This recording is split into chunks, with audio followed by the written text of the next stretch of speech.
Okay, sa mga nakita ninyo mga kasyaloy, kay nag-caramel, kasi ito na, nag-caramel na ang, sa giso na ko istorya, nag-caramel na ang kamatis. So, gibutangan na ko sa paminta para makapawala og samot sa langsi sa langsi sa tinapa. So, after ana mga kasyaloy, luto naman na tanan ang lamas na ginaw gisa. So, magbutang na ta tinapa.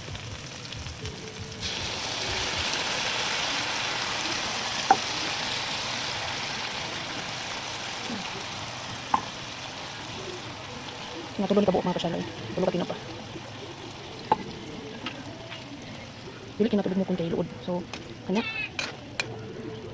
After ani, butangan na to. Ayaw ninyo ilaway kung inyuha. Kaning gipuanan sa tinapakay. Ang ganing sauce, ang napin habiling na sauce ani. Tapos kani butangan na to ni siya gamay lang na tubig. So, nakita ninyo napin mga gunod. So, sayang kay na butangan lang na to siya og tubig mga kasyaloy. Perti ka humot na siya mga kasyaloy. Siyempre nagabukal-bukal na siya. So, ang ato ang isunod ang tubig na imo na kung sabaw diha. Na. So, lato lang na to siya magbukal bago na to ibutang ang udong. Dili na siya sponsor. So, nagbukal-bukal na mga kasyaloy. Perti kalamian niya eh. Kuan na to ni mga nagbula-bula. Okay?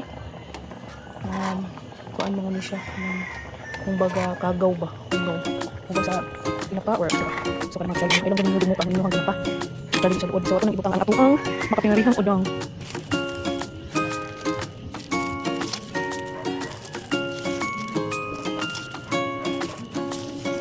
Depende sa inyo mga kasyaloy na kung sa katapusan na kuan ani maluto na ang inyong murag pasta o ang gadaudong pwede nyo butangan kamunggay kung sa inyong butang pero sa mga sa kuan sibuyas dahon na ginamit niyo siya and daghan na sibuyas dahon kayo kuan makapalami siya sa kana ala makapalami siya sa udong imong luto so nakatagak ang udong daghan siya ganun pang kadula dito na itong stick so yan ay no so timplahan na nato siya no nakita nato na murag luto-luto na siya gamay mga kwanto 2 tablespoon charet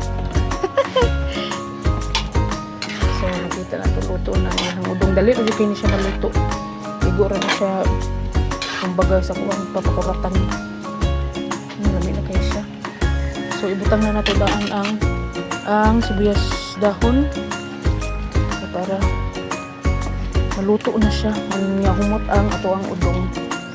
Pwede rin nyo na gagmay-gagmayan pero kami dali sa balay ganahan kami nga inana ang kuan sa sibuyas dahon. So kana lang mga kasyaloy. So next time na kanang mag-video na bigta para makaluto ta og laing mga recados. Udong mga kasyaloy. Lami ay kaayo mga kasyaloy. Kung gusto ninyo makatipid sa inyong kuan, sa inyong sudan sa panihapon, pwede po niyo siya sa pamahaw basta kay kung asa mo makabudget mga kasyaloy. So kana lang mga kasyaloy.